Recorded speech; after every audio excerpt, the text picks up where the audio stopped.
పిఠాపురంలో దిగజారిన పారిశుధ్యం ప్రజా చైతన్యమే పరిష్కారం, శానిటేషన్ మెరుగుపరచండి, సిబ్బందిని పెంచండి అంటూ అఖిలపక్ష కమిటీ పిఠాపురం మున్సిపల్ ఆఫీస్ నుండి ఉప్పాడ బస్టాండ్ వరకు ప్లకార్డులు పట్టుకుని ర్యాలీ నిర్వహించారు. ఈ సందర్భంగా వారు మాట్లాడుతూ పిఠాపురం పట్టణ పరిధిలో పారిశుధ్యం దిగజారిపోయిందని, మురికి కాల్వలు కంపు కడుతున్నాయన్నారు.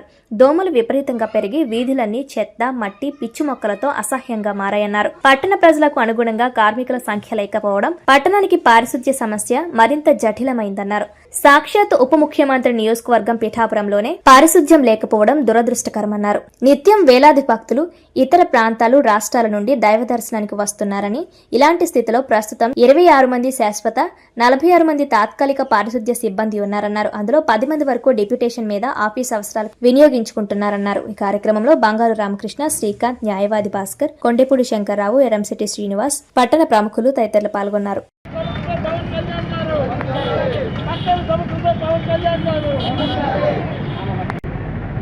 పవన్ కళ్యాణ్ గారు పిఠాపురం నియోజకవర్గం నుంచి ఎమ్మెల్యే పోటీ చేస్తే మనమంతా ఎన్నో ఆశలతో అత్యధిక మెజారిటీతో గెలిపించుకున్నాము. అందులో భాగంగా ఆయన డిప్యూటీ సీఎం కూడా కావడం అనేది మన అందరి అదృష్టంగా భావించాము.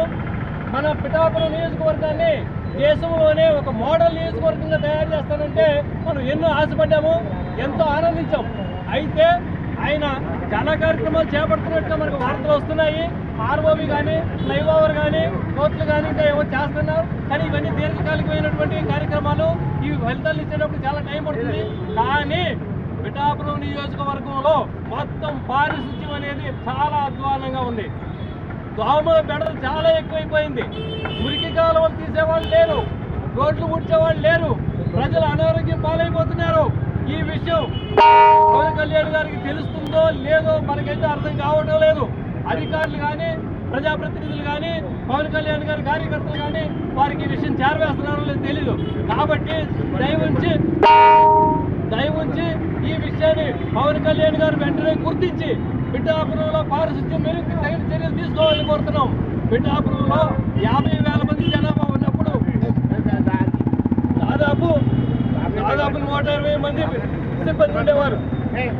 ఇమిడియట్ సిబ్బంది 120 మంది ఉండేవారు. ఇవాళ పిఠాపురం జనాభా 1,00,000 దాటిపోయింది. 30 వార్డులు పెరిగాయి. కొత్త ప్రాంతాలు విస్తృతంగా పెరిగిపోయింది. పిఠాపురం జనాభా బాగా పెరిగింది. కానీ ఇవాళ పర్మనెంట్ ఉద్యోగులు 26 మంది మాత్రమే ఉన్నారు.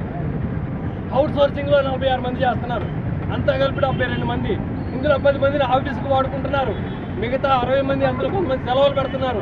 60 మంది 30 వార్డులకి ఏ మాత్రం సరిపోవడం లేదు. పారిశుధ్యం ధ్వంసం అయిపోయింది. కాబట్టి పవన్ కళ్యాణ్ గారు వెంటనే చర్యలు తీసుకుని పారిశుధ్యాన్ని మెరుగుపరచాలని కోరుతా ఉన్నాం. డ్రైనేజీలు శుభ్రపడాలంటే, చెత్త బయటికి వెళ్ళిపోయే పరిస్థితి ఉండాలంటే మరి దానికి తగినటువంటి సిబ్బంది, దానికి కావాల్సినటువంటి వాహనాలు, దానికి కావాల్సినటువంటి పనిముట్లు అత్యవసరంగా పిఠాపురం మున్సిపాలిటీకి కావాల్సినటువంటి పరిస్థితి ఉంది. గత 25 సంవత్సరాల తర్వాత నుంచి కూడా పర్మనెంట్ పారిశుధ్య కార్మికులు రిటైర్ అయిన ప్లేసులన్నీ ఖాళీగా వదిలేస్తున్నారు. దానివల్ల ప్రత్యేకంగా పారిశుధ్యంలో నిరుద్యోగ సంఖ్య పెరిగిపోయి విపరీతమైన సంఖ్య తగ్గిపోయేటటువంటి పరిస్థితి ఉంది. కాబట్టి మరి అవసరమైన చోట్ల అన్ని మున్సిపాలిటీల్లో కూడా కాంట్రాక్ట్ పారిశుధ్య కార్మికులు కావాల్సిన సంఖ్యలో వేసుకుంటున్నారు. పిఠాపురం మున్సిపాలిటీలో మాత్రం ఆ సంఖ్యని పెంచడం లేదు. కాబట్టి ప్రజలు శానిటేషన్ విషయంలో, డ్రైనేజీలు కానీ, చెత్తలు కానీ అన్ని విషయాల్లో కూడా చాలా విపరీతంగా బాధపడుతున్నారు. కాబట్టి ఈ ప్రజల యొక్క సమస్యల్ని మరి అధికారులు కానీ, కౌన్సిలర్స్ కానీ పట్టించుకొని పవన్ కళ్యాణ్ దృష్టికి తీసుకెళ్లి ఈ పిఠాపురం పారిశుధ్యాన్ని బాగు చేసే పరిస్థితి తీసుకున్నారని లోనే మోడల్ నియోజకవర్గంగా తీర్చిదిద్దుతానని చెప్పి పవన్ కళ్యాణ్ గారు ఎన్నికల్లో హామీ ఇవ్వడం జరిగింది. మరి దానికి అనుగుణంగానే ఆయన ప్రణాళికలు రూపొందించుకుంటా ఉన్నారు. మరి పిఠాపురం ముఖ్యంగా మున్సిపల్ పట్టణం మరి మనం చూసుకుంటే దేశంలో అష్టాదశ శక్తిపీఠాల్లో 10వ శక్తిపీఠం ఇక్కడ ఉంది.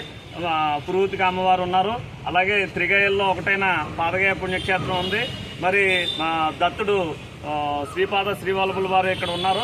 ఈ దేవాలయ పంచమాధవ క్షేత్రాల్లో ఒకటైన కుంతి మాధవుడు ఇక్కడ పిఠాపురంలో ఉన్నాడు. కాబట్టి ఈ దేవాలయాల సందర్శనకి దేశంలో నలుమూల నుంచి భక్తులు పెద్ద సంఖ్యలో పిఠాపురం తరలి వస్తూ ఉన్నారు. ఇక్కడ మరి పారిశుద్ధ్యం చూస్తే చాలా అధ్వానంగా ఉన్న పరిస్థితి. ఈ పారిశుద్ధ్యాన్ని మెరుగుపరచాలని చెప్పేసి ఇక్కడ ప్రజా సంఘాలు అఖిల పక్షం తరఫున మేము కోరుతా ఉన్నాం. ముఖ్యంగా ఇక్కడ పట్టణం నలువైపులా పెరిగింది, జనాభా పెరిగిన జనాభాకు అనుగుణంగా పట్టణ విస్తీర్ణానికి అనుగుణంగా మున్సిపల్ కార్మికుల నియామకాలు లేవు. ఎప్పుడో గతంలో మరి 24 వార్డులు ఉన్నప్పుడు సిబ్బంది నియామకాలు జరిగినాయి. ఆ తర్వాత శాశ్వత ప్రాతిపదికన కానీ కాంట్రాక్ట్ ప్రాతిపదికన కానీ ఈ మున్సిపల్ కార్మికుల నియామకాలు లేకపోవడంతో దాని మీద మరి స్టే ఉండడంతో అప్పటి నుంచి ఇప్పటి వరకు కూడా నియామకాలు లేవు. ఇక్కడ కింద స్థాయి పనిచేసే కమిషనర్లు వీళ్ళు కూడా మరి పై అధికారులకు కానీ లేదా ప్రభుత్వం దృష్టికి కానీ ఈ సమస్యను తీసుకెళ్లకపోవడంతో సమస్య మరింత జటిలమై ఈరోజు పట్టణంలో దోమల బెడద చాలా ఎక్కువగా ఉంది. కాబట్టి తక్షణం పవన్ కళ్యాణ్ గారిని మేము కోరేది ఏంటంటే శాశ్వత ప్రాతిపదికన మున్సిపల్ కార్మికుల నియామకాలు చేపట్టాలని చెప్పి కోరుతా ఉన్నాం. ఈ సమస్యలపై వెంటనే డిప్యూటీ సీఎం గారు స్పందించాలి.